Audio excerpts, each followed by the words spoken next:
Business is booming. But you know what really helped? Xero, the accounting platform for small businesses. I used to think spreadsheets were just part of it. Ugh.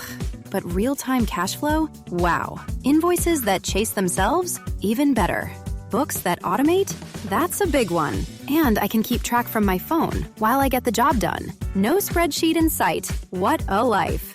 Do right by yourself and your business and search XERO for your free trial. Conditions apply. Business is booming. But you know what really helped? Xero, the accounting platform for small businesses. I used to think unpaid bills were just part of it. Ugh. But batch payments? Wow. Automated accounts payable? Even better. All in one place. That's a big one. And I can keep track from my phone while I get the job done. No bills in sight. What a life. Do right by yourself and your business and search XERO for your free trial. Conditions apply. Are your ad campaigns lighting up the dashboard, but not the pipeline? That's bullspend, and marketers are calling it out in Dashboard Confessions. My boss asked for results, so I opened my dashboard for the only positive-sounding metric I had: impressions. Cut the bull spend. See revenue, not just reach. LinkedIn delivers the highest return on ad spend of major ad networks. Advertise on LinkedIn. Spend $250 on your first campaign and get a $250 credit. Go to linkedin.com/campaign. Terms and conditions apply. Hello, and welcome back to Tech Magic, the podcast where we talk about everything happening in innovation, gaming, anything in technology, AI, of course, and you name it, spatial computing as well. I am your host, Cathy Hackle. I am back from being in Davos during the World Economic Forum's meeting, and I am thrilled to be joined by my guest co-host, Lee Keebler. Lee, how are you? I'm great. Today we're great. Amazing. Yeah, while you were at Davos, like the entire Pacific Northwest was under like a layer of ice. This was a traumatic week, honestly, out here. I'm just glad to have power, to be totally honest. Well, it was actually hats off to you and Lily, our producer, because I listened to the episode and I had so much fun. And I'm like, wow, like the weather sounds dreadful. I mean, I was in the Swiss Alps, but it was beautiful. I have to do so pretty. It was so pretty. It was just like the land of the slip and slide. I hated the last week. It was just horrible. We had people at the house because like their power went out and somehow we kept ours. It was like, I don't know why it's not all over the news. We just got obliterated out here, but I kept my internet and we kept our power. So I kept my sanity to some extent. I'm just glad that it's over. Yeah.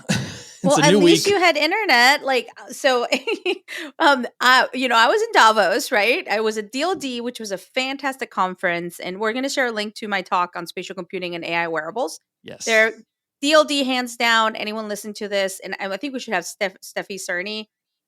They're the main person at DLD come and join us and talk about their events. Amazing. Super amazing event in Munich every January. Highly recommend to everyone. So I was there.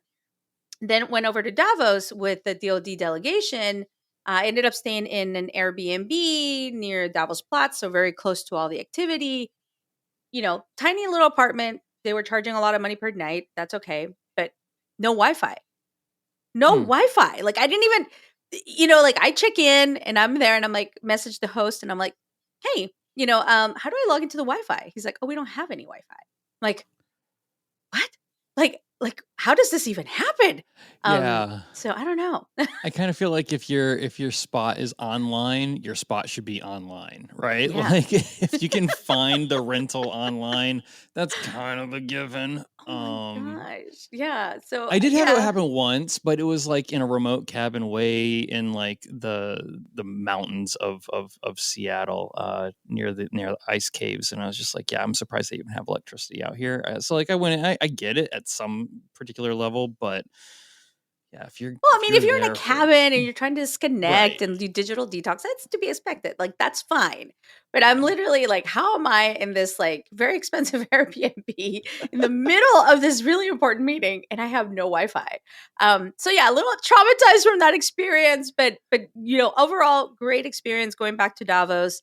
Last year, I was part of the official program, so it was like very different than this year. This year, I went more kind of on the sidelines, and I went very last minute, so it wasn't like I had a lot of like speaking or anything. It was more I ended up having tons of meetings, and this is what I'll report back because I told everyone that I was going to report back. Yeah, what's the takeaways here?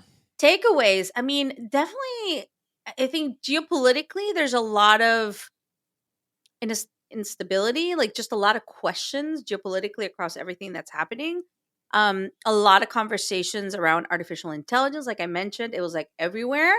But Well, I let's do back feel up for a second. When you say like geopolitically, what do you mean by that? You're yeah. we're in I the mean, the US. conflict in the Middle East, questions around all the elections that are happening. The new president of Argentina was there. It was really interesting.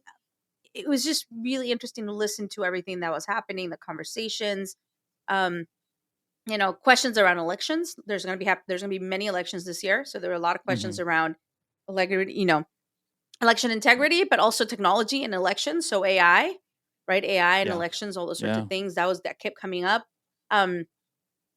Lots of it's interesting because I saw a lot of people speaking about AI. Like almost every panel that I went to outside of the Congress had to do with AI, and sometimes there were people that I was like, why is that person speaking about AI? Like, not that only some of us can speak about AI.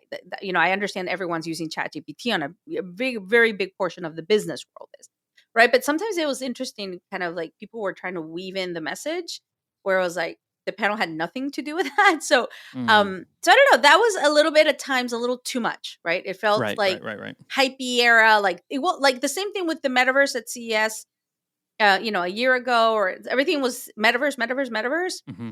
It felt very similar. There was an AI house, which was fantastic. Their programming was great. Lots of great events happening there. But yeah, I feel like everything on the promenade, which is the street that all the brands take over, the companies take over, like everything was AI, the future. Like it was a And little was it too much. positive or was it mostly positive or was it like fear mongering? It was a mix. I think it was a mix. I think it was mostly positive. I think mostly people were positive.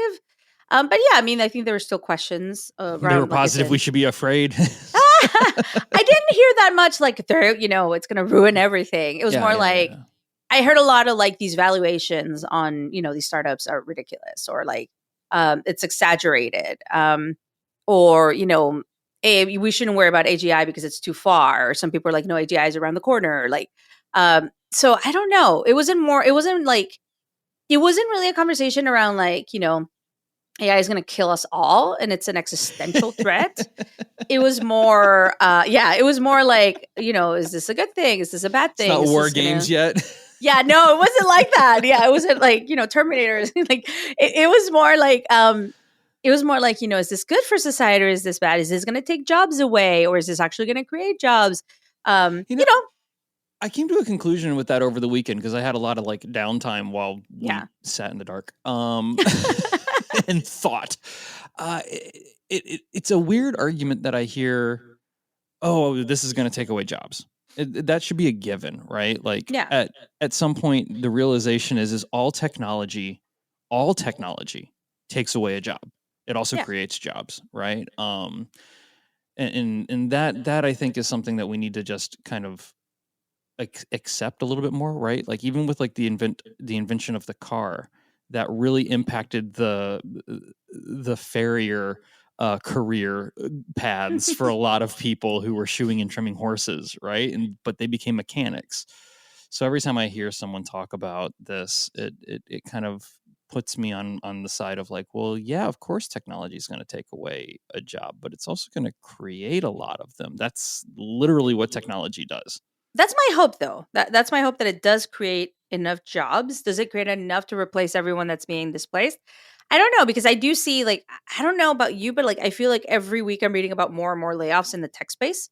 And it keeps getting like like multiple friends. Like I'm starting to see that again and again and again. And for many of us in tech used to be the sector where you felt some level of job security, right, in the longer term. And I think that is no longer the case.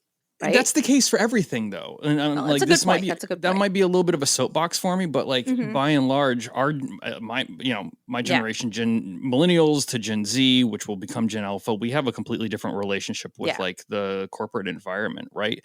And it's not just technology. Like we all entered the workforce during a down economy in '08, and we had to learn how to bring new technologies into it. I rode the wave of social media bringing into, the professional workforce. And at the end of the day, as these companies have continuing, looming, rolling layoffs, like we just have had to learn how to like cope with that. And that's not a tech thing.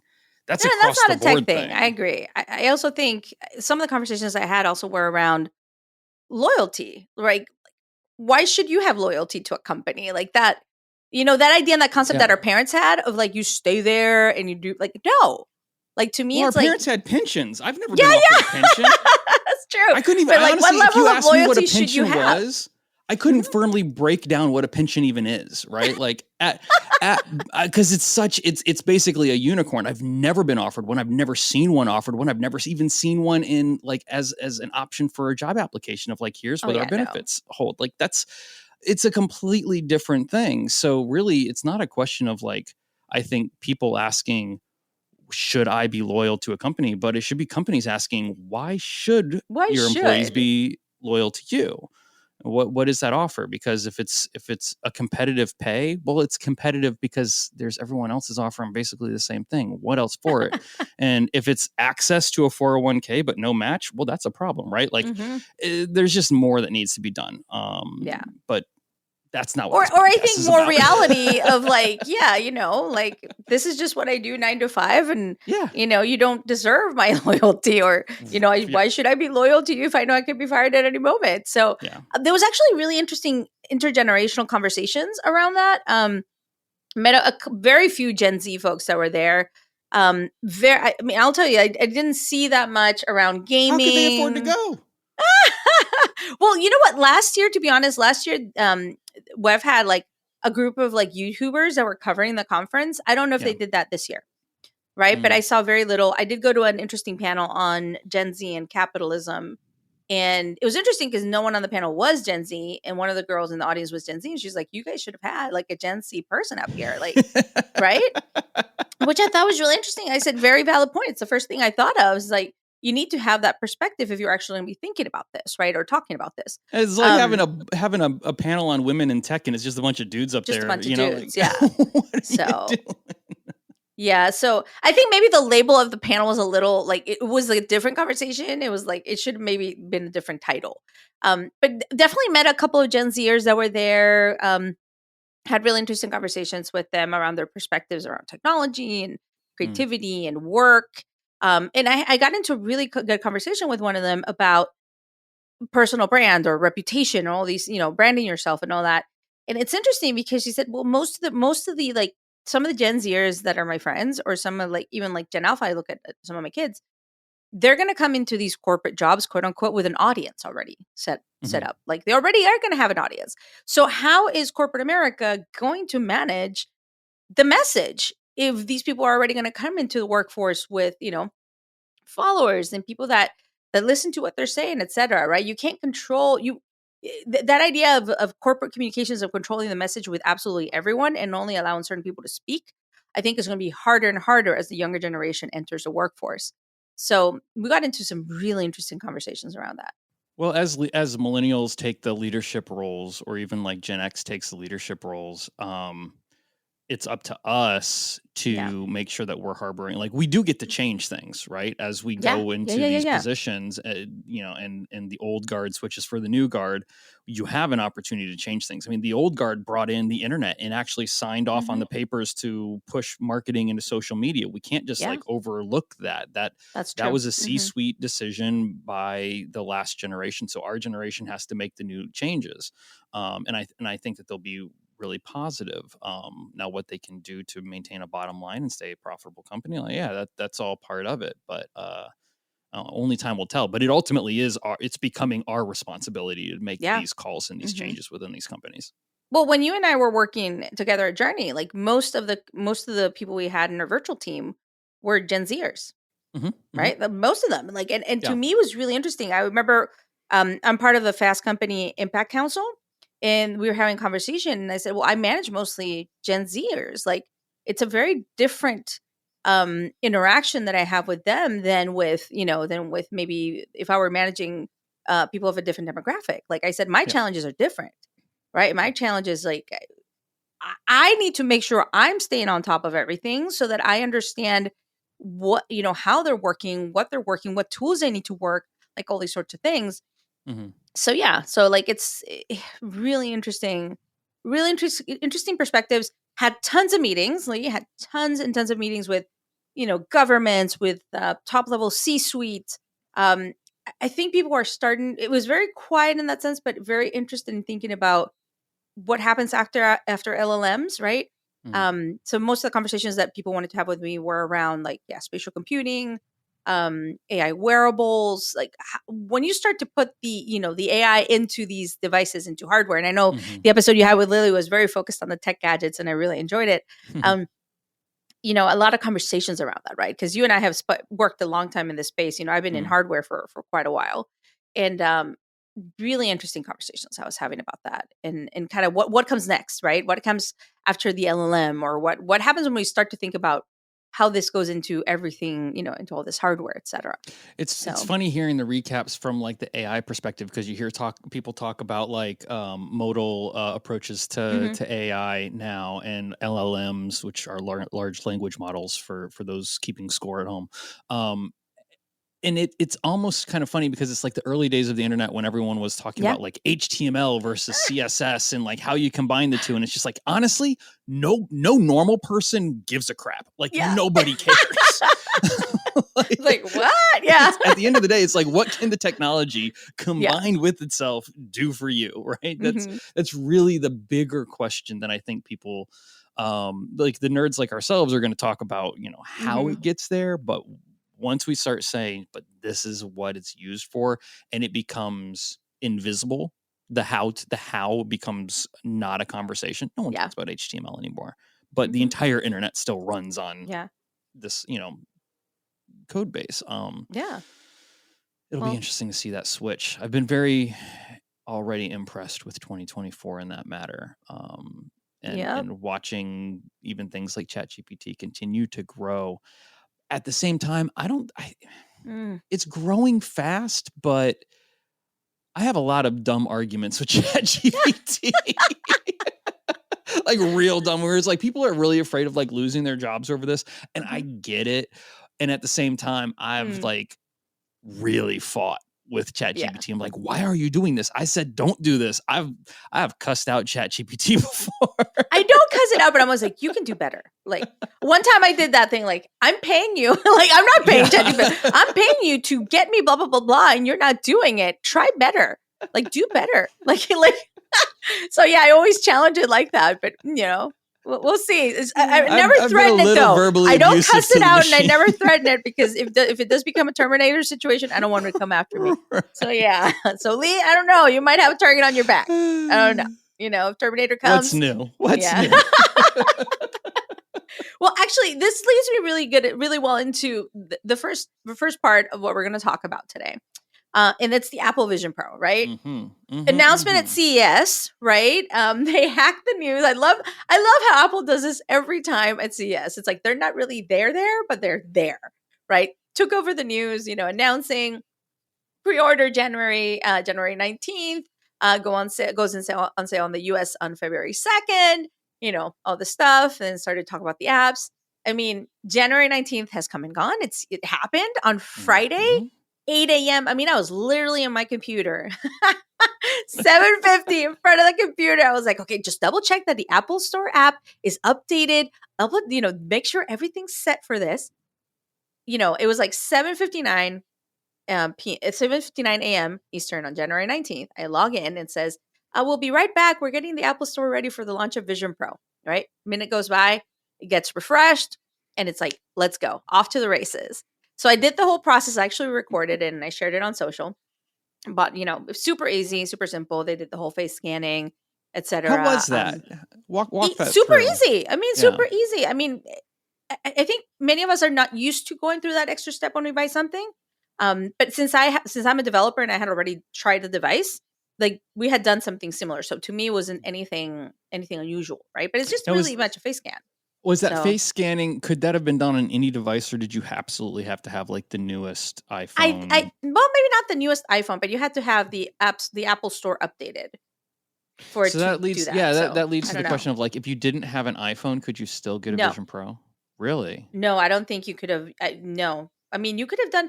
I mean, some people you could do it on an iPad or an iPhone because the instructions that have an iPad or an iPhone with an updated version of the Apple Store. Last update was like January 11th. That's an interesting gate that I Yeah, hadn't thought about. you had to have that. So, simple process. I grabbed the first appointment on February 2nd at the Apple Store in Pentagon Row, which is the one closest to my house here in DC. So yeah, I mean, super easy. Then I went back to buy a couple more, and then that's when it started to get pushed. Not Yeah. February 2nd, it was not available anymore. It was only for delivery after February 23rd into March, and no in person. So yeah, the first super batch, fast. the first batch sold out. And when I say first batch, I mean the first batch of the 256 gig model, the 512 1 Yeah. terabyte. I think there's even like a terabyte model, like the really high end models. Those didn't sell out immediately. In fact, I don't think they actually ever did sell out. But the 256 sold out really quickly, which tells me a lot.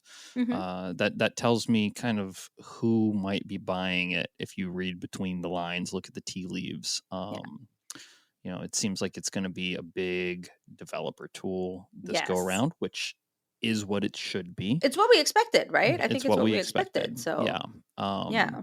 But the online speculation is that based on what they had said in the past, that about 80,000 units sold in like 15 minutes. That was that first batch of 256, which is just an exorbitant amount of money. And a wild success. Apple. Yeah. I mean, we knew that was going to happen. I knew it was going to sell out fast.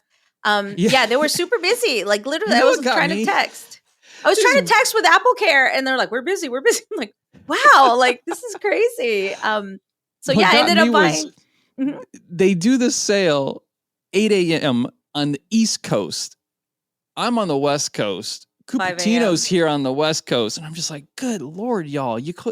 I thought you ran this through Pacific time. What are you doing here?" So by the time I woke up, it was long gone. It was. It might as well. But I had plenty of developer friends on the East Coast, on the West Coast, that woke up at 4:55, whatever, to buy it. Like, plenty of people. I ended up buying a couple for myself and for a team I'm setting up. But yeah, like that being said, though, you and I have had this conversation. The developing for the Vision Pro, it does require a certain type of Mac. It does require certain things, right? It does require, if you're using Unity, it does require a certain type of license. Like, I think that there's a lot of components here on, you're going to, if anyone wants to develop for this, you're going to have to work with an actual developer, right? It's not as easy as like 1, 2, 3, let's create this out of, out of pure air, because it's not going to happen. Yeah. In many cases where a lot of even college students in their dorm room can come up with a clever, iPhone app and send it out. This is not going to be the case. They would have to have a lot of equipment, and they got to have a lot of money. So maybe if they're in Harvard, MIT or Harvard, maybe these kids can afford all the equipment they need for this. But I would say, I did see some folks from Europe trying to buy it. Obviously, they couldn't. Or folks from Europe that were trying to buy it and send it to like one of those forwarding addresses in the US that then sends it. They would get a message later saying, we're not doing that. We're not sending to a forwarded address. So very interesting that they were definitely keeping it in the US. Very exciting. I will say, I through my LinkedIn, I did, hear some things about how Apple is definitely setting up an education team. They're looking at enterprise, which I'm really excited about. I think that's a very logical move. Having been an enterprise strategist at Magic Leap and worked on the enterprise side, that's definitely, the way to go for this version 1. You know, it almost feels like the Oculus, the DK1 days. It almost feels like that. This is like, who's buying this thing? Yeah. So it's interesting when you were looking at the coverage. I saw some news coming out like a couple days before. They were all negative of like, oh, Netflix is not going to be on it, or so and so is not going to be on it. I was like, who cares? Like literally, they're all doom and gloom. Like, oh, Spotify is not going to be on it. I'm like, who cares? Like, literally, this is not about the hardware. This is about the technology. This is about to unleash. And I don't know. What was your honestly, perspective? Here's the perspective I've not seen, and I've not seen Uh-huh. this printed anywhere. This is 100% Lee Keebler TM. I can't steal it. Damn. The stuff that I see people complaining about not being on the Vision Pro, there's an Apple or alternative that needs to catch up with those competitions, right? So when you look at Netflix not being available on it, you can only get to it if you're going through a web browser. So there's not a native app, blah, blah, blah, blah, blah.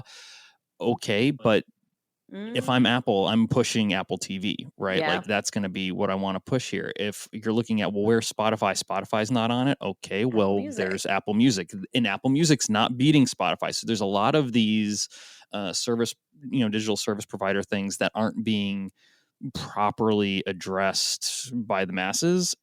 So I kind of feel like it's a little bit by design, and maybe that's just me reading too far into it. But it is.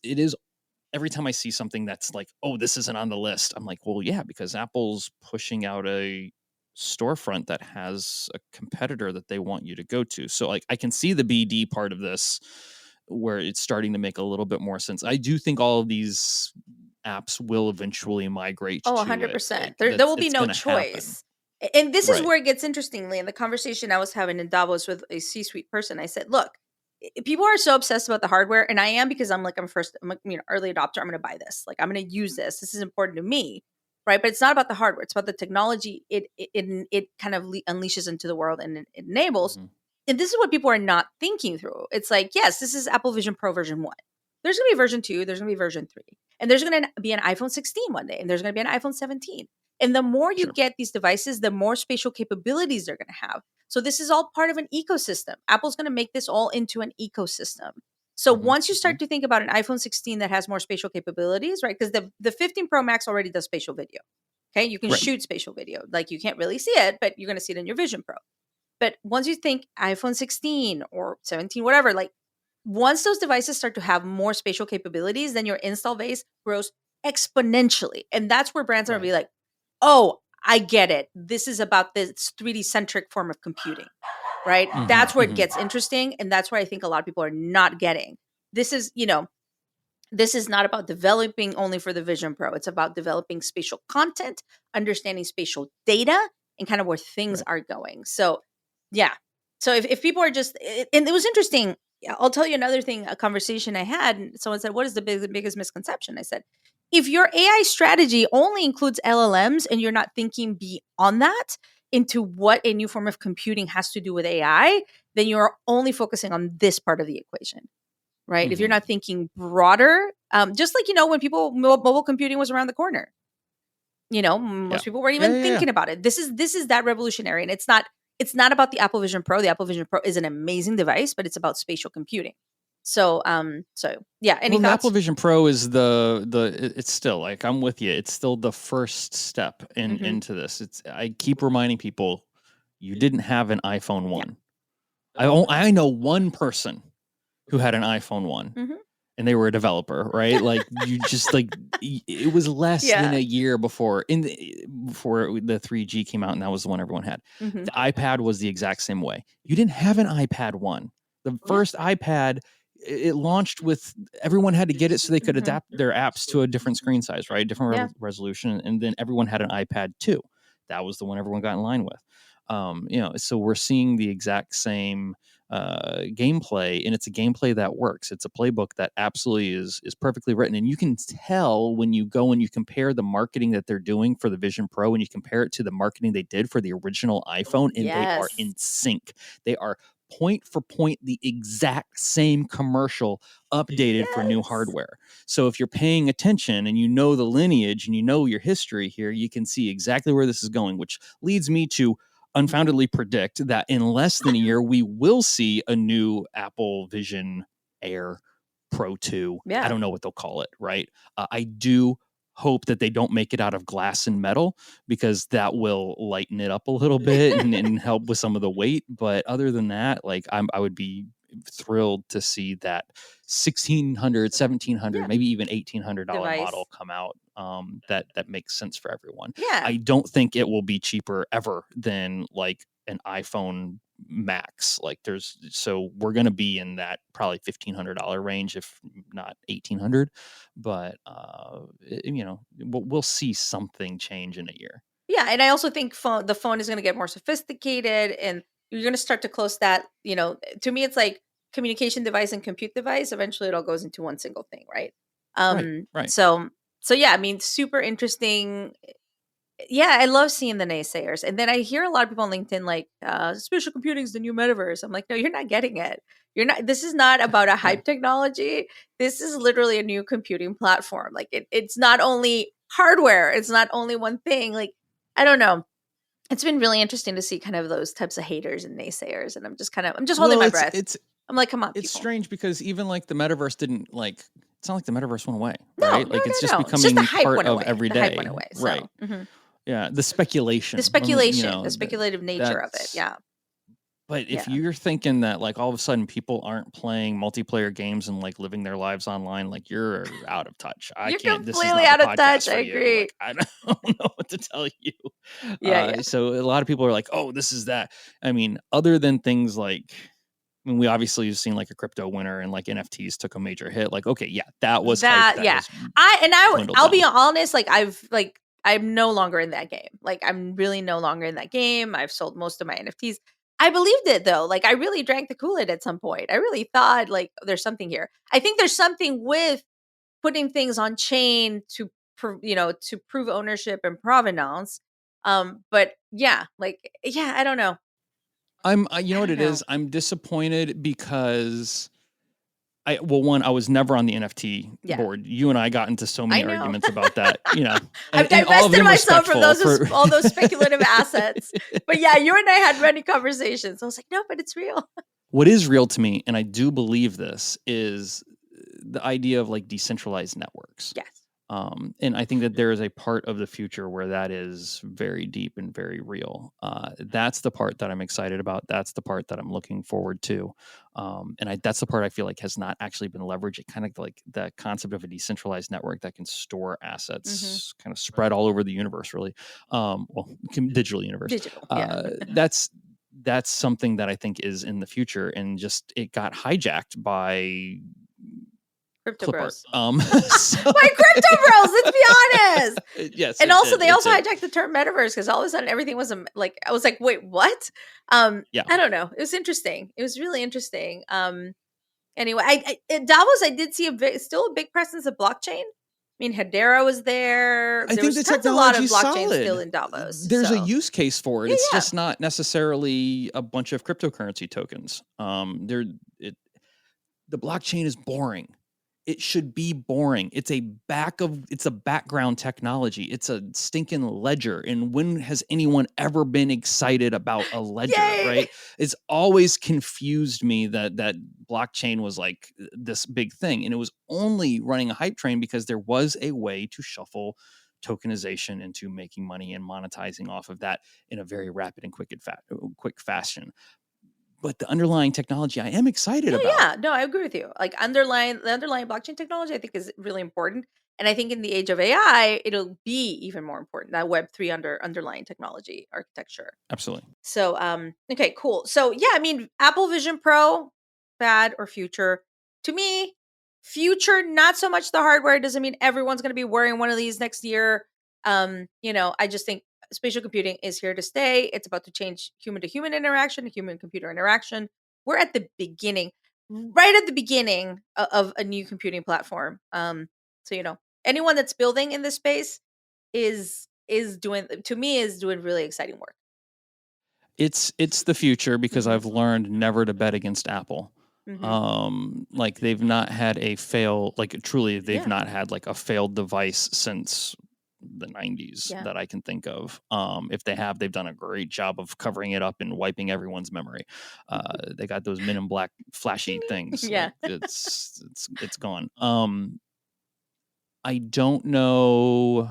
We'll see how like their UI and like how it actually functions, like what part of that is fad and future, because I'm a little stuck on how much of it is flat content floating in front of you.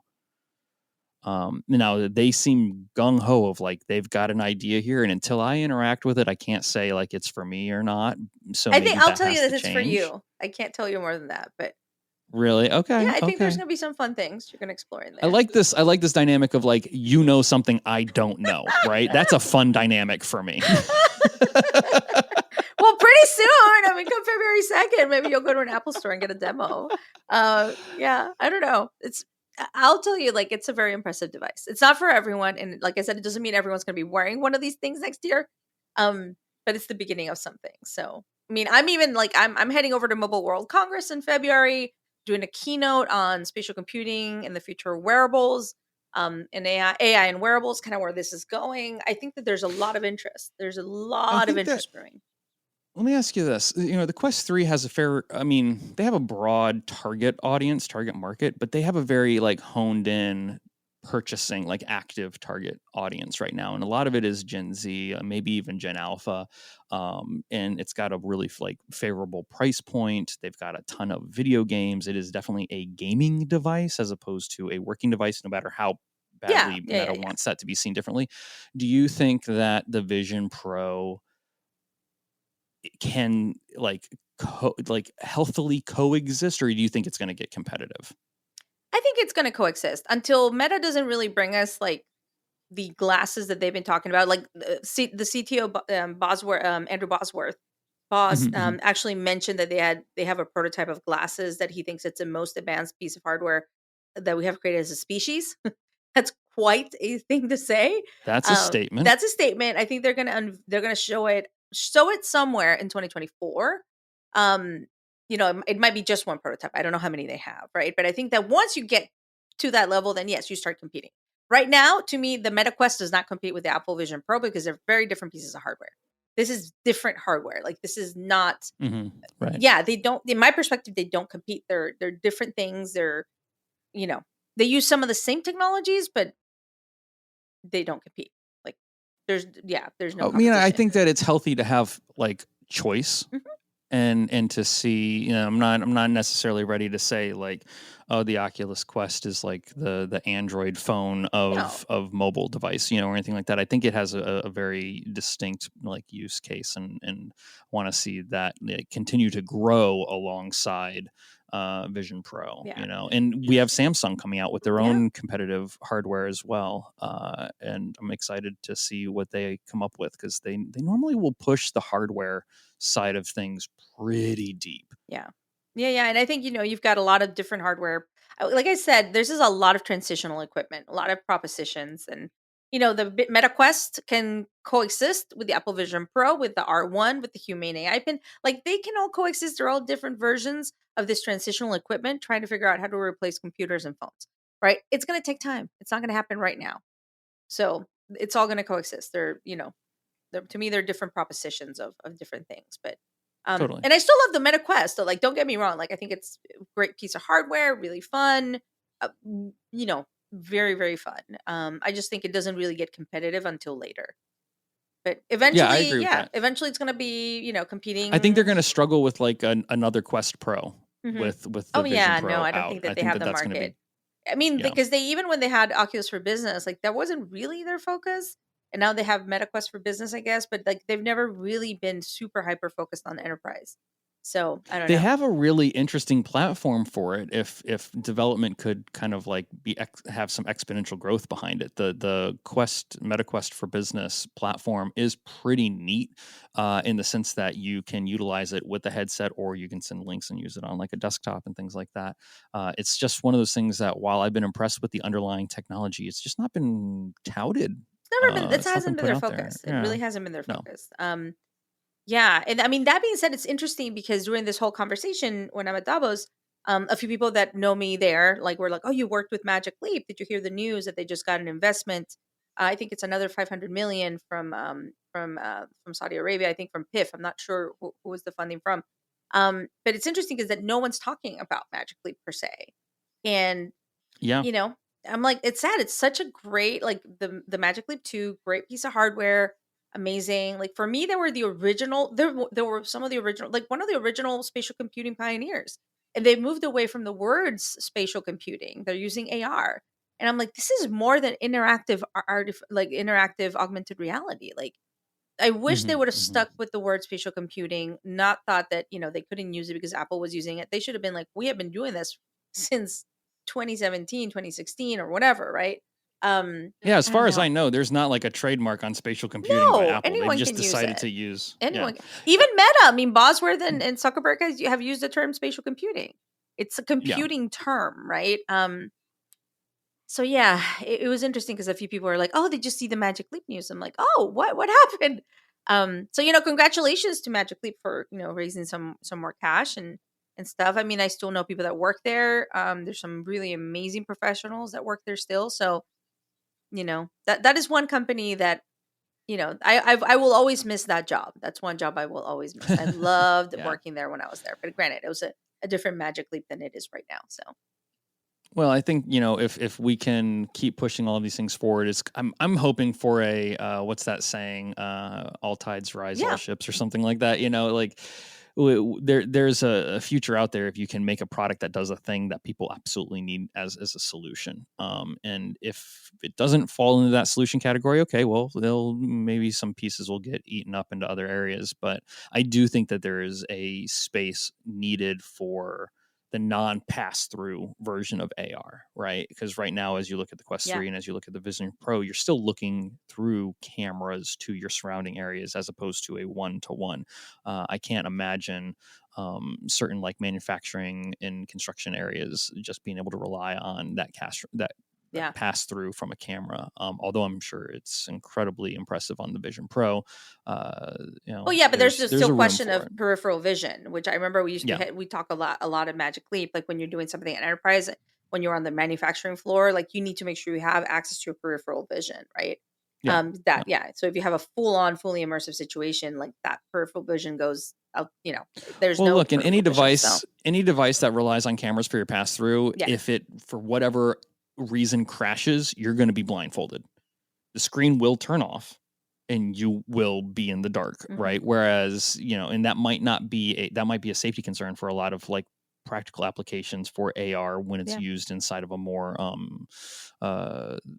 careful, environment, and situations like anything like the Magic Leap or even I think there's some other stuff coming up from Samsung that's going to be kind of like that as well, where you have a direct pass through. I would rather be wearing that if I'm in an environment that needs fast response, because if something goes wrong and that system turns off, I don't want to be blindfolded. I need to be able to see everything in my surroundings. But it's a very specific use case. Those use cases do make money. Yeah. And I mean, you already have, like, I am based in DC, so I live, relatively close to a place called Fort Belvoir, where they have all the IVAS, the Microsoft mixed reality HoloLens project with the Army and stuff, and they do a lot of the work there on that. And as much as everyone keeps saying this has died, it hasn't. They're still working on it. They're still thinking about, how this works for soldiers, et cetera, et cetera. So that continues. And talking about that a little bit, I'll tell you this. So Alex Kipman, who used to be at mixed reality at Microsoft, and there was some controversies there, I have to say, but he has announced at Davos the launch of a company called Analog, which is an edge computing AI company that talks about understanding people, places, and things. So I still need to dig a little bit deeper into what Alex is doing, but I think we're going to start to see a lot of different propositions of people that understand the technology and understand how AI and mixed reality kind of merge together into this new form of computing. So yeah, really interesting conversations and things that I'm seeing from Davos that I think, I wonder what Davos is going to look like next year. So, I have a feeling that spatial computing is going to be not the main topic. I don't think we're there yet, but it's going to be a little bit more interesting for the Davos crowd. All right, we're going to go on break, and when we get back, we'll continue talking about some of the news that are happening in tech and our dispatch from the fringe. So let's go on break.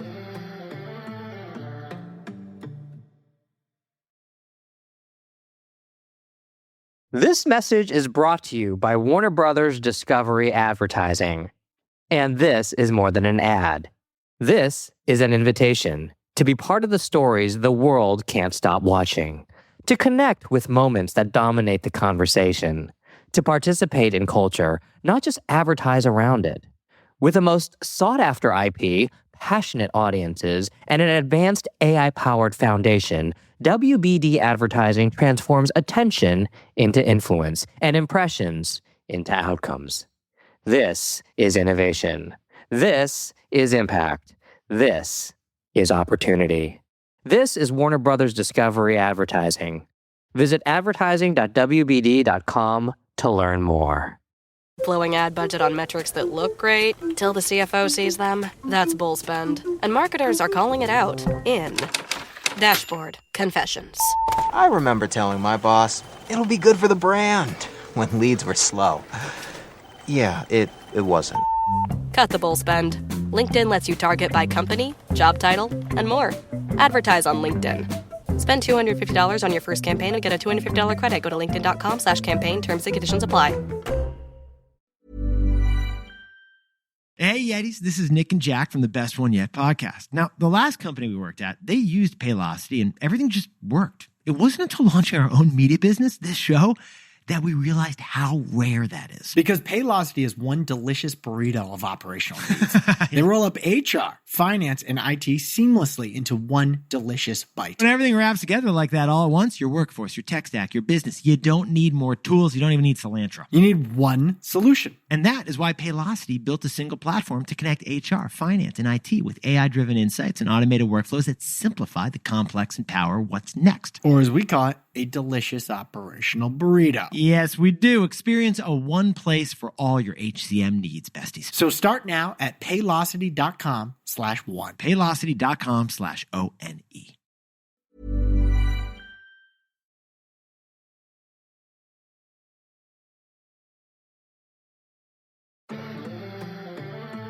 All right. Now that we're back, let's go into some more news related to gaming. So it looks like the most popular, the best-selling game of last year was not Call of Duty, and it wasn't any type of like rock band game. It was actually Hogwarts Legacy, right? That's the name of the game. I've never played it. I've never played it, but I know it's huge with certain people. Some people are obsessed with it. Yeah, have you played it? Like, what are your thoughts? I haven't. My wife has. We played it a little bit on the Switch. So typically if I'm not playing a game like on a PC, I mean, I've got an Xbox, but for some reason I actually don't use it that much. We play a lot of Switch games, mostly. And so what happened was it originally came out for PC, then it came out for consoles, and then it was forever. And then it released for the Nintendo Switch. Because, I mean, really, it's a huge game. It's an open world of Hogwarts, and it's got these amazing graphics, and it's kind of like you live in Hogwarts. Then they decided they were going to make this ridiculous goal of launching it on the Nintendo Switch, which is still an underpowered tablet from 2017, right? Like, it is just... But that might change this year. That may change. That's a different. That's a different conversation. I've heard the same whispers as a different episode, and like in perfect Nintendo fashion, they are tight-lipped with just kind of like head nods of like, yeah, that's an interesting thing that you've just said. I'm not saying anything. You just never know, because we all thought we were getting an updated Switch, and then the Switch OLED came out, and all they did was update the screen, and we're just kind of like scratching our heads of like, we don't need like a new console. We just need something that's not an... The Nintendo Switch was underpowered when it came out in 2017. So really, we're looking at like a 2014, 2015 level tablet and all of a sudden we've got to like port these massive games like Hogwarts Legacy. The one I was really impressed with was No Man's Sky. The fact that they even got that game working on the Nintendo Switch was absolutely bonkers. But Hogwarts Legacy had an interesting rollout, and I think that really led to its massive sale, right? So it is one of those things like Harry Potter fans are their own beast, right? Like they're a huge group of people. I'm married to one. I didn't grow up really in the Harry Potter. I was a Teenage Mutant Ninja Turtles kid, so I didn't know anything about Harry Potter. Like that just wasn't my thing. I know way too much about it now. and so it was one of those things where I kind of I've adopted into it. You marry into the Harry Potter. Marry into. Group. Are you Ravenclaw? You're giving me Ravenclaw vibes. Okay, no, I'm Slytherin. Not, no. Like I took the I'm test. Slytherin too. Oh, okay. Yeah. My wife's Ravenclaw. I am definitely Slytherin. Yeah, and, I've got whenever I tell people that Ravenclaws and Hufflepuffs at home, but I'm Slytherin all the way. My youngest daughter and myself were Slytherin. So yeah, and like when I tell people that, they're like, oh yeah, that checks. Like people who really spend like a lot of time, they're like, okay, yeah, I can see it. Yeah, like, what does that even mean? What is that? I don't know what this. Okay, fine. Anyone that's listening to this and is a Potterhead, like they'll get it, like they'll understand. Yes, but yeah, but it sold 22 million copies last year. That's amazing. It sold 22 million. Now, a big part of that is the fact that like it actually is now available on just about any console you can think of, right? So it's not one of these gated properties that takes, a chunk of the market out of the equation. So if you have it on PC, you can play it on PC, you can play it on Xbox, you can play it on whatever. Mm-hmm. Now you can play it on Nintendo Switch. You can almost play it on a cereal box, right? Like it's one of those things where it's available everywhere, and there's just enough of a group of fans that really want it. And it is an impressive game. Technologically speaking, it is incredibly impressive. And if you're a Harry Potter fan, it's kind of like, well, this is the game you are looking for, because now you can run around Hogwarts and you're a wizard. Awesome. So speaking about other news in gaming, you've got Minecraft partnering with the BBC Studios. Which I didn't know this is the second time they've done this. They don't do this very often. Like Minecraft, I didn't know they had ever done it. This was news to me. Partner easily. Like, yeah, I've tried. Trust me, I've tried with a lot of the companies and brands I've worked with. Not easy. But yeah, happy. But it's their Planet Earth experience. They're kind of like bringing that documentary that everyone loves so much into Minecraft to be an educational experience for the players, and it's just such a perfect combo to meet a new generation where they are, right? And it makes a whole lot of sense. I love seeing an organization like the BBC do this, because what it tells me is they understand as a broadcast company how to broadcast, and it's not necessarily television. And this is what I wish more broadcast teams could get behind. This very linear idea of like, we shoot content, we deliver content in this format. You got to get that crap out of your head. That doesn't work like that anymore. And it's really interesting to see the BBC to go to Minecraft and treat it like a broadcast device. Yeah. I mean, brilliant move. I think we're going to see more. Yeah. I think the people, the executives that get it are starting to understand this is, this is another way to communicate. It's communicating with a very big audience, right? Yeah, I said that at DLD. I literally said gaming is everywhere and for everyone. That's like from the CES keynote that they had in the trends.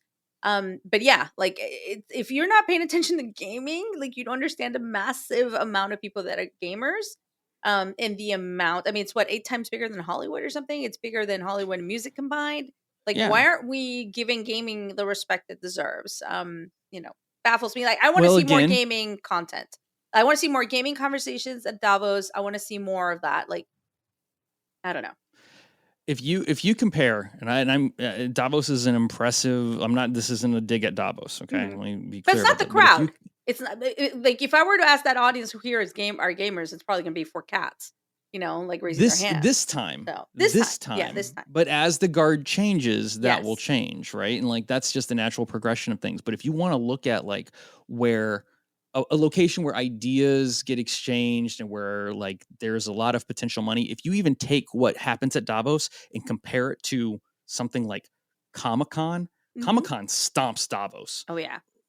Like it is a bigger platform. And that's not to dilute the value of Davos at all. It's just saying like it is an apples to oranges thing, and it is a massive market, and there's a ton of people who are not only investing in it, but investing their time, their own interests, and their own businesses. Anyone who's not giving it credit, they're on the way out. Yeah. They don't understand how things are happening now. And now I can't really get into details, but I will share this. Basically, there were rumors that a very famous YouTuber was going to show up at Davos. And I was really excited. I was really hoping that they were going to show up. I mean, I would have been the coolest mom. they would have shown up. Because I was at an event that they would have been at. And later on, I found out that actually the police, the local police, actually told them not to come because from a security standpoint, even though that's a super secure area, there's like snipers, like I mean, when you're in there, like super secure area, like because all the heads of state, all these important politicians, like all important government, like CEOs, like this could not be safer, right? But they actually asked them not to come because they couldn't control that level of attention or that amount of massive crowds that tend to follow this person, right? That is beyond their capability because he literally would have been the most famous person in the world that would have been there. So I think that says a lot about, things are changing and shifting as to who is considered, a force, really a force to be reckoned with within a world perspective, a global stage. So that to me was enlightening. I was like, wow.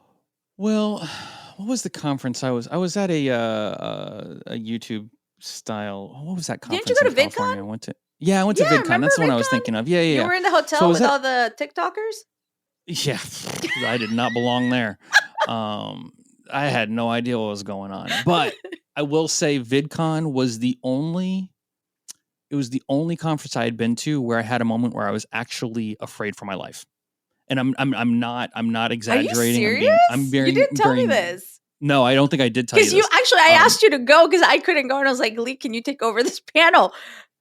There was a moment where I was at VidCon. I was inside. This was in Anaheim at their conference center. I was on the second floor. And so I had a couple of like escalators. I went down to the main floor. I was higher up than that. You can get quite a few floors up and still see the main floor. And I'm walking through, and then I heard blood curdling screams, just like pandemonium. And I honestly thought there was like an attack or an event or something. Because it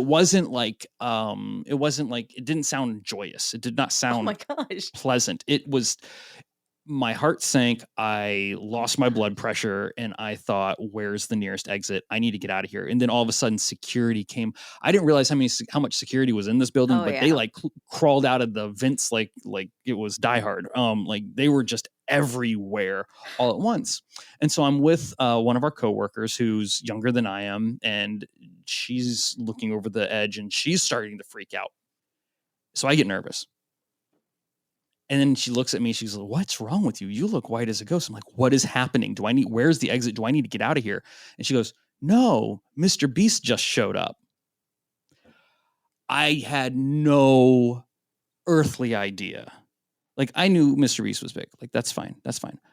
When I say this place went insane, I was scared to death. It was beyond Beatlemania, right? You see all of the old black and white footage of Beatlemania and like people in the crowds and they were just crying and blah, blah, blah, blah. I could deal with that. I've seen that. You see all of the fandom around Taylor Swift showing up to a Chiefs game or whatever. I can deal with all of that. When I tell you this place went to the ground, I'd never seen anything bigger than Mr. Beast walking into the VidCon show or conference center. And that's when it hit, is like, this is definitely the future of fandom to a level that made me feel old because I couldn't understand it. Old and scared. Old and scared. I love it. Well, we're going to send you back to VidCon. We're going to put you up in the Marriott again where all the TikTokers are. And like, there's no selfies allowed. And yeah, that's like a whole I did like that. I liked that. I liked being in that hotel because there was no one who was allowed to take photos. So like, that was kind of really nice and refreshing. It's like no one had their phone out taking like pictures and stuff. So because that's where when I go, like that's where I stay. So I was like, here you go, Lee. Here's the hotel. All right. Another gaming news. So Las Vegas, by the way, where the Super Bowl is going to happen soon. And I will do a side note here. I'm a huge Usher fan. Huge. I mean, I love Usher because I'm from Atlanta. Yeah. Like Atlanta's home. Usher's part of like A-Town. Like like the ATL. We love Usher. Well, at least I do, right? So I'm like super pumped about the Super Bowl halftime show. I'm like, I can't wait to see Lil Jon and Ludacris and like, all the Atlanta people. So I'm super pumped. I'm playing a lot of Usher at the house, the clean It's gonna be version. 2006 all over again. Can't wait. Yeah, I'm like super into it and everything. And then my daughter, my 13-year-old Gen Alpha daughter, says, "You know what, Mom? We were talking about the halftime show, and my friends and I, and like everyone in the class, just don't think Usher's famous. We actually wish someone else was doing the the halftime show, and it's like only the old people are excited." And I'm like, "Oh my gosh, honey!" I was like, "Well, us the old people have the money to go to the Super Bowl, and we're excited Well, yeah, about that's Usher." a good point, right? Like, what Yeah. is the core demographic of person who's supposed to watch the Super Bowl? I do think the NFL might have a problem here because I don't see a lot of younger people being that interested in football or even like televised sports for that matter. Except for in the rare instance in which Taylor Swift said Chiefs game, in which Yeah. case they're all about it. They're all about it because it's Taylor. But yeah, like I was like, "Oh my god!" Like literally, like I was like, "Oh my gosh, my excitement." I'm so excited about Usher, and she's like, "Yeah, I don't know, Mom. We don't think he's famous. That you old people are excited about it." And then my son, I was like, "So what do you think about Usher doing the halftime show?" He's like, "I don't know. My friends and I think we wish it was kind of Eminem, but didn't he just do that in LA or something?" I was like, "Yeah, honey, Eminem was part of the LA show." So yeah, it was really interesting. And what's crazy about that is Eminem has somehow stayed with relevance, and they are from the same generation of music, right? But he's in Eminem and Fortnite. He's Usher- in all these sorts of things, Yeah. and they're all singing, Mhm.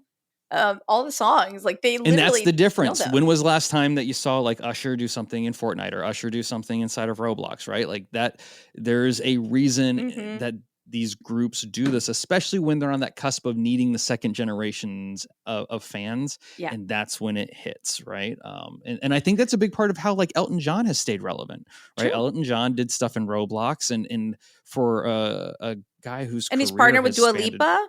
Like the yeah, songs you've remixed them with Dua Lipa he's and never Britney been Spears afraid, and right? yeah. He's never been afraid of reaching out to the next generation Mm-mm. wherever that they are, right? And that's what it kind of takes in this industry. Yeah. So I'm eager to see what happens with the with Usher, but I love Usher. So yeah, and I won't get into it, but then my youngest daughter also this weekend tells me she loves pickleball. The She's like, game? she loves pickleball. Like she loves Just pickleball. like They're playing it at school. well, She loves that pickleball. lead Like, that does oh, lead us to the conversation of Atari, yes. who created Pong, which is really just pickleball if you think about it. Yeah. It's Very it's primitive basic. version of pickleball. Well, yes. And what is the news? Share the news because it's a really fun, exciting news. There's this conversation about an Atari themed casino resort in Las Vegas. And I'm okay. So here's the thing. Anyone who really knows me knows I'm a massive Atari fan. I'm an Atari collector. I'm in that weird group of people who still has a working Atari. I've got like multiple working Ataris. And I really do like those games.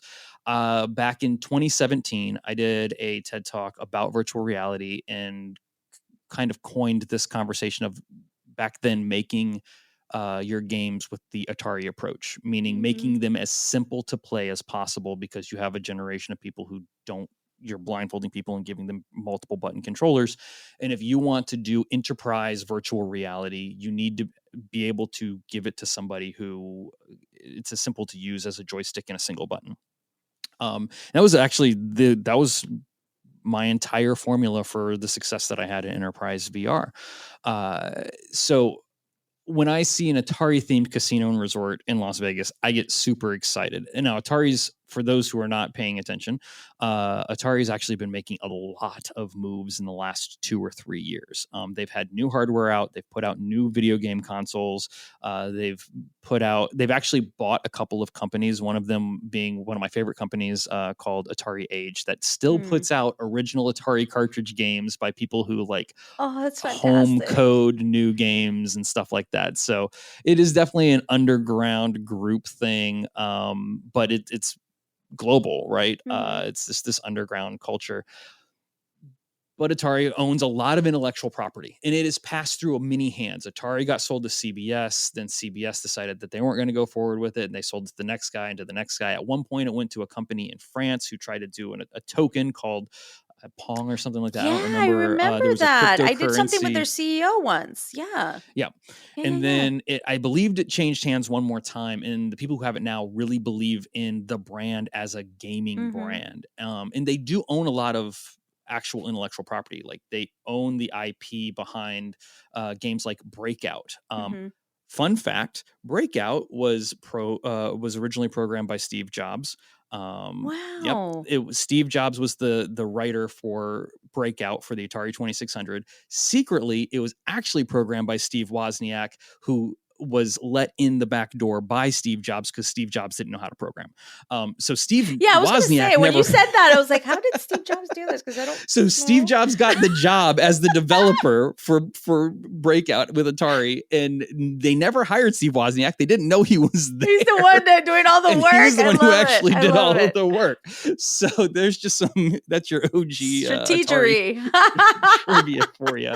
But like Missile Command and Adventure, Mhm. they own a lot of these things that that brand still owns. So I think it's a kind of a nice little reach out. Like Atari's a Gen X brand for sure. Maybe a little bit of millennial. I'm a millennial, and I've got, just because I had hand-me-down consoles and stuff like that. So when I see stuff like this, it's a nice push of like bringing video games into Las Vegas, which in my personal opinion has been struggling with bringing in a younger audience. I think this is a nice nod in that direction. This is actually a type of idea of a hotel that I would actually go to, that I'd want to go to. It sounds like a lot of fun. Yeah, no, I agree with you. And like, I see with my kids, like, for example, my son for his birthday wants the Atari Lego set.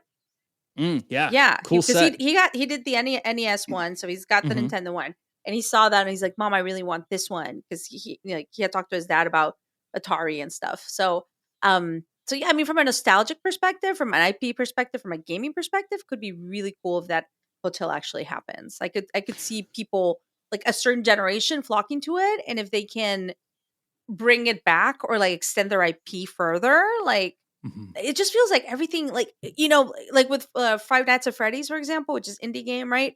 They did amazing this year with the movie, like the second FNAF is being produced. Like, Yeah. I feel like all this gaming IP is just taking over the world, and Atari has some really cool things that they could extend their IP into for sure.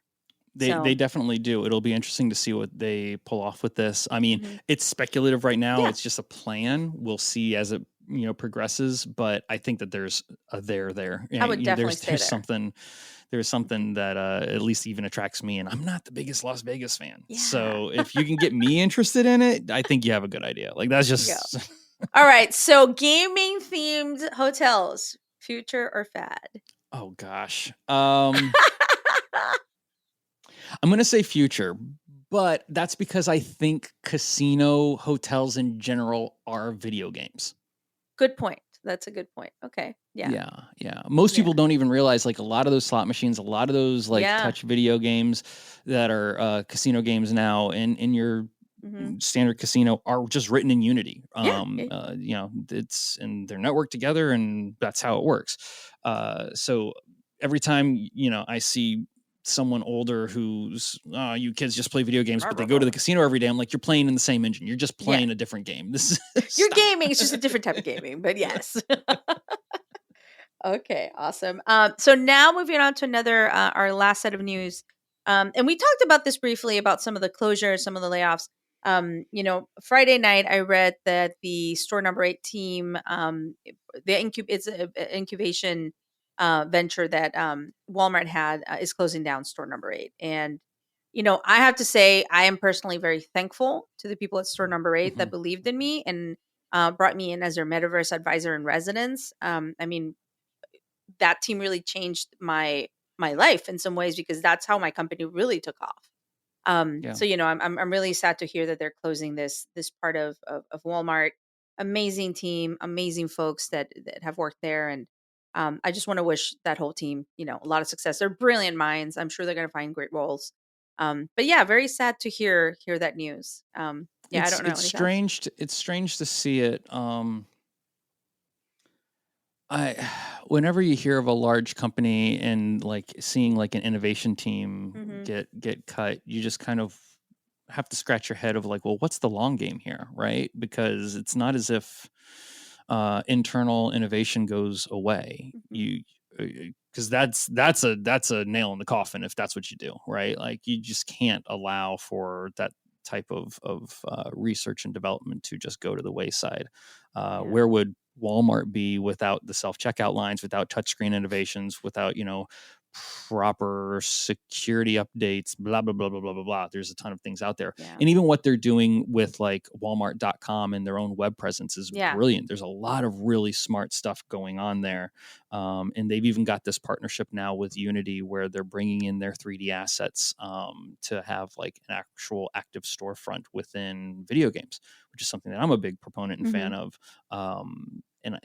So I guess that's the question of like, we'll have to wait and see, but I can't fathom them just not having an R&D sector. What I read in the press release, right, what is said publicly is basically that that those functions were already incorporated into the corporate side of Walmart, right? But yeah, like I just, for me, like personally, I had such a great experience. Store number 8 really changed the trajectory of my company, which I then sold to Journey. So yeah, I just wish everyone there, I hope that they're okay, and I hope that they get amazing roles. They're amazing people. So yeah, just want to say that about them. And yeah, I mean, I think that's it. I think we're gonna pick up guest interviews, expert interviews in February again. Right now we're kind of a little slow on the start because I've been traveling, and seems like a lot of people have been traveling too, so it's been hard to get interviews scheduled. Everyone's just getting back on track or traveling, or maybe in a Airbnb without Wi-Fi. But yeah. But yeah, now we can go to Lily from Dispatch, our producer, who's going to do Dispatch from the Fringe, and we'll see what she brings us this week. So Lily? Hello, Cathy and Lee. Welcome to this week's Dispatch from the Fringe. This week, I'm bringing you a story about a tool that can poison artificial intelligence. It's called Nightshade, and it's from the University of Chicago. A team there created this program that addresses what they call power asymmetry in AI. So what Nightshade does is it transforms images into poison samples so that models training on them without consent will see their models learn unpredictable behaviors that deviate from expected norms. For instance, if you have a prompt that asks for a Pegasus, a horse with flying wings, flying over the moon, instead you might get an image of an old beater car stuck in a big mud puddle. So used responsibly, this is from the Nightshade website. Nightshade can help deter model trainers who disregard copyrights, opt-out lists, and do not scrape /robots.txt directives. And the team has also created another tool called Glaze, which is a defensive tool that individual artists can use to protect themselves against style mimicry attacks. So there's Nightshade and Glaze, and these are two new tools to help artists and people protect their work online from being used for training AI without consent. And I thought this was a great story to share since last week Lee and I touched on what is art, what does generative AI make. Lee mentioned that he thinks generative AI creates content and images, and that we shouldn't really be using AI to create things that humans are good at, like art and imagery and poetry. And so I agree with him there, and I thought this was a cool story, and the battle over AI and what we're able to create versus what humans should do, and the rights that we have of our art and content online. That's this week's Dispatch from the Fringe. All right, Lily, that was really interesting. Lee, what do you think? I'm just getting my bearings again here.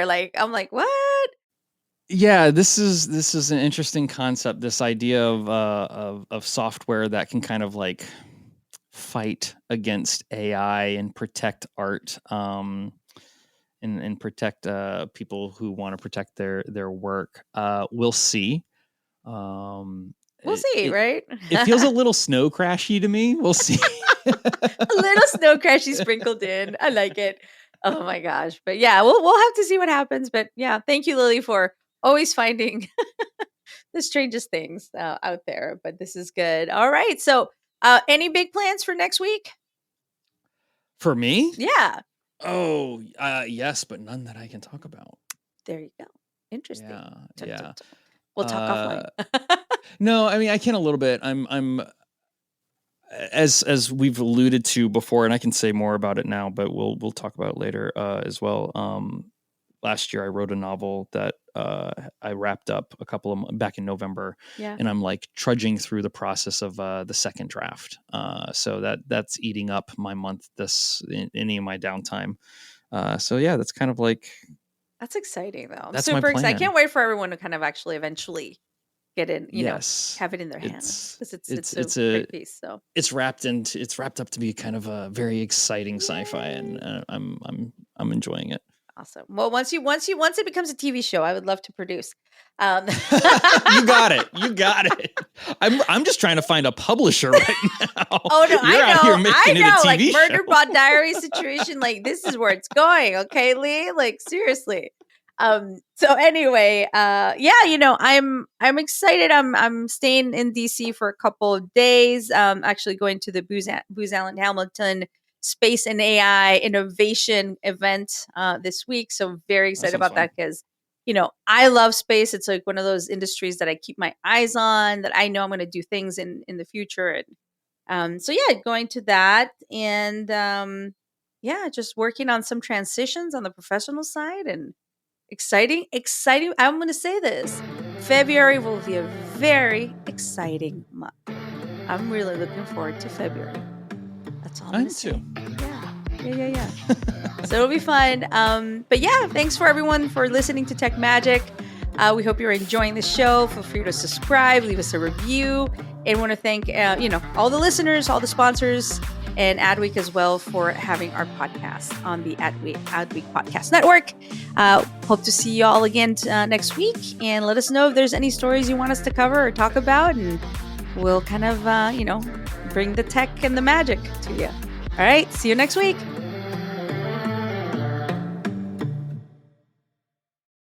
Blowing ad budget on metrics that look great till the CFO sees them? That's bull spend. And marketers are calling it out in Dashboard Confessions.